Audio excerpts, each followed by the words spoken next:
The best part about training to me are the pursuits in building strength, speed, or endurance. I'm currently on a pursuit of pure strength using heavy sandbags and breaking the forever heavy feeling of sandbags and overcoming thresholds.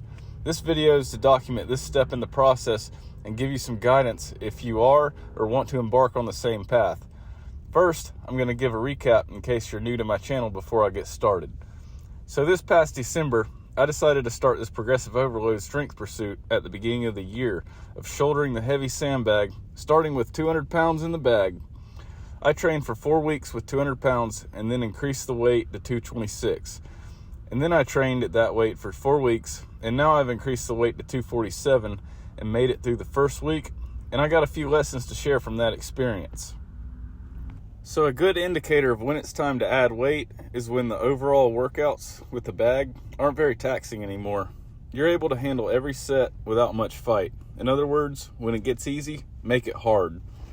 So far, the first 2 weight increases have been smooth transitions, but with this one, not so much. At least to the volume that I was training at before, which has been 6 sets of ground to shoulder and 10 sets of short distance bear hug carries. So the goal with the weight increases is to shoulder the bag for 6 sets to both shoulders being 1 set, and 10 sets of short distance bear hug carries. I got 2 good sets from the lap to shoulder, but when I went for the 3rd set, it was a failed attempt. Then I tried it 3 more times, and they were all failed attempts. On the last attempt, the bag knocked me on my back. Unfortunately, I didn't get it on camera. As for bear hug carries, I only got up to 8 sets. So both sessions of shouldering and carrying didn't go the way I wanted it to, but that's all right. That's always going to be part of it. I've got a few reasons why shouldering the bag didn't go so well. The first reason being that on the failed attempts, I didn't get enough leverage underneath the bag from the lap to the shoulder. Leverage underneath the bag is very important in the part where you're heaving it up to your shoulder. This can be fixed with hugging the bag lower when at the lap before exploding up. The second reason being that my legs and core weren't rated to handle that kind of weight for that kind of volume. If the second one is true, then here's what to do.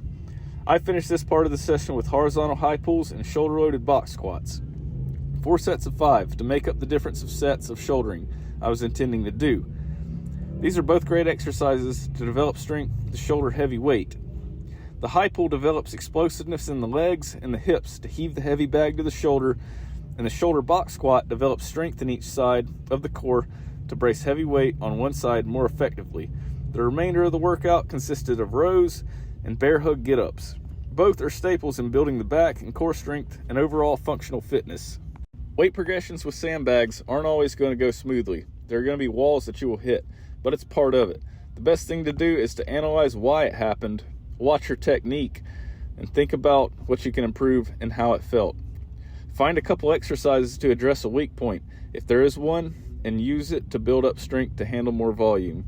It's just another step in the pursuit. Well, that's all I got. If you have anything to add, any questions, leave it in the comments.